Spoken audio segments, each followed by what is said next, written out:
안녕하십니까. 세상 읽어주는 남자 이상훈입니다. 오늘은 엔비디아에 대해서 말씀드리겠습니다. 시간을 거슬러 보면 엔비디아의 최근 2, 3년 새 많은 일이 있었습니다.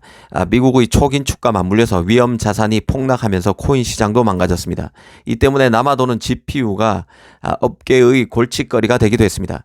지금은 긴축이 마무리 국면에 들어갈 것이란 기대감이 나오면서 코인 시장도 회복되는 추세지만 그렇다고 경기 침체를 되돌릴 만큼의 시장 에너지가 있는 것은 아니기에 프로세서 수요 감소를 겪고 있는 상황입니다. 엔비디아는 또 미국 정부 규제로 중국에 대거 넘길 예정이던 최고 사양의 서버 GPU마저 판로가 막히게 돼서 이 규제가 시행되기 전인 2023년 가을, 그러니까 올 가을이 되기 전까지 중국에 서버 GPU를 수출하기 위해서 혈안입니다. 이런 이슈 직전에는 수건이던 ARM의 인수가 끝내 실패해서 선지급금으로 지불한 수조 원의 돈을 날리기도 했습니다. 이 한편으로 엔비디아는 CPU 시장으로 확장하겠다는 꿈을 접지 않고 서버용 CPU인 그레이스를 내놓는 저력을 보였습니다. 차세대 프로세서, AI 프로세서 경쟁에서 승리하기 위해서 모든 역량을 쏟아붓고 있는 엔비디아로서는 CPU 시장에도 발을 들여 놓았다고 볼 수 있습니다. 사실 엔비디아 얘기를 다시 꺼낸 이유는 챗 GPT 때문입니다. 인공지능 연구재단인 오픈 AI가 개발한 그 대화 전문 인공지능 챗봇이 바로 챗 GPT인데요. 채팅 AI 서비스로 보시면 됩니다. 이 사용자가 대화창에 텍스트를 입력하면 이에 맞춰서 대화를 함께 나누는 서비스입니다. 이 챗 GPT는 사용자 질문에 대화하듯이 인간과 유사한 응답을 만들어내는데요. 이를 위해서는 AI 프로세서로서 GPU가 꼭 필요할 수밖에 없습니다. 이 챗 GPT가 다시 엔비디아를 부각시키고 있다고 볼 수 있습니다. 실제로 그 챗 GPT가 엔비디아 GPU에 대한 더 많은 주문으로 연결되든 아니든 챗 GPT의 성공이 더 큰 그 컴퓨팅 성능과 더 많은 칩을 필요로 하는 많은 도구 개발에 박차를 가하는 결과로 이어지는 것은 당연한 수순이라 할 것입니다. 아시다시피 GPU는 그 입력된 순서로 데이터를 직렬 처리하는 CPU와는 다른데요. CPU는 코어 한 개의 성능을 끌어올리는 게 중요합니다. 하지만 엄청난 양의 데이터를 병렬 처리해야 하는 AI는 부족할 수밖에 없습니다. CPU는 중앙에서 모든 데이터를 차례로 연산 제어하기 때문에 병목 현상이 발생하고 전력 소모도 클 수밖에 없기 때문입니다. 하지만 GPU는 여러 명령을 동시에 처리하는 병렬 구조를 가지고 있습니다. 그리고 특정된 연산을 빠르게 수행하기 위해서 코어를 최대한 단순화시킨 후 엄청난 개수의 코어를 연결하는 구조입니다.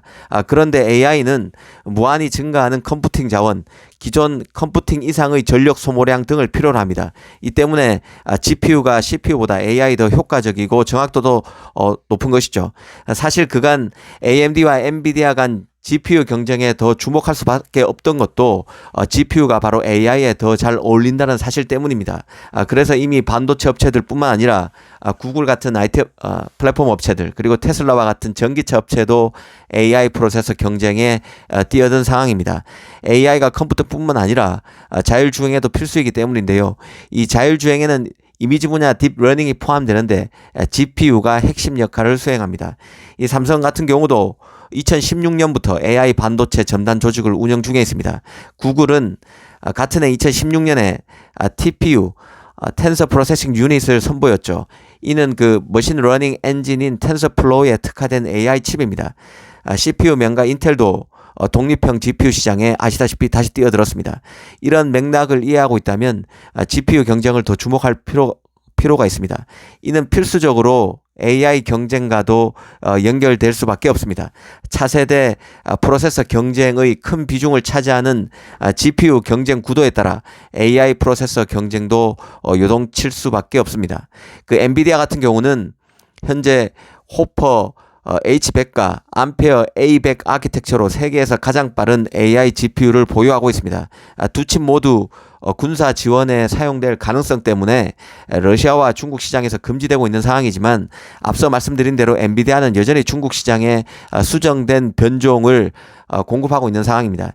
이 외신에서는 이미 엔비디아가 호퍼 GPU 다음 차기작인 3나노 GPU인 블랙웰 GPU를 내년인 2024년에 내놓는다는 소식을 내놓고 있습니다. 호퍼가 2022년 지난해 나왔는데 2년 만에 또 신제품이 나온다는 것이죠.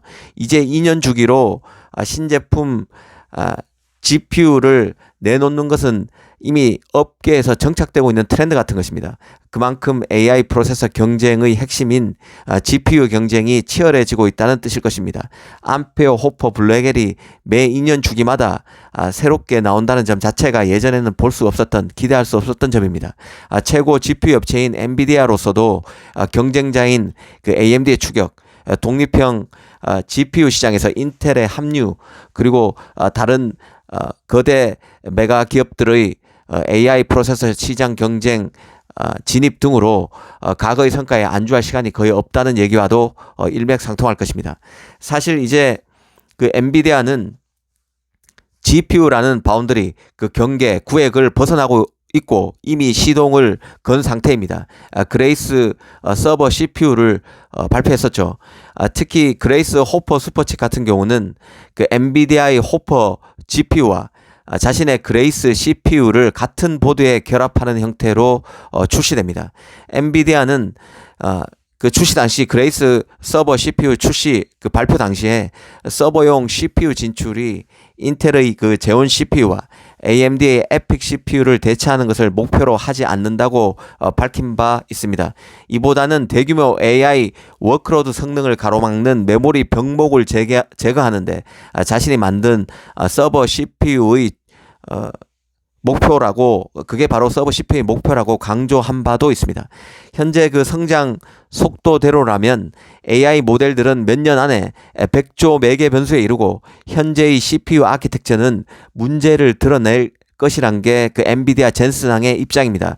그러고 보면 엔비디아는 CPU를 내놨지만 사실은 그 CPU와 GPU의 성능을 믹스한 제품을 내놨다고 보는 게 더 정확할 것입니다. 이 메모리 병목 현상을 막기 위해서 인텔, AMD와 삼성, 하이닉스 간에 서로 R&D 협업 같은 것도 늘어나고 있지만, 한편으로는 엔비디아 같은 경우는 이 서버용, 자신만의 서버용 CPU를 내놔서 이런 문제를 해결하는 그 시도를 하고 있다고 이해하시면 될 것 같습니다. 이 서버 종류도 매우 다양한데요. 메인 서버도 있고 중간 서버도 있습니다.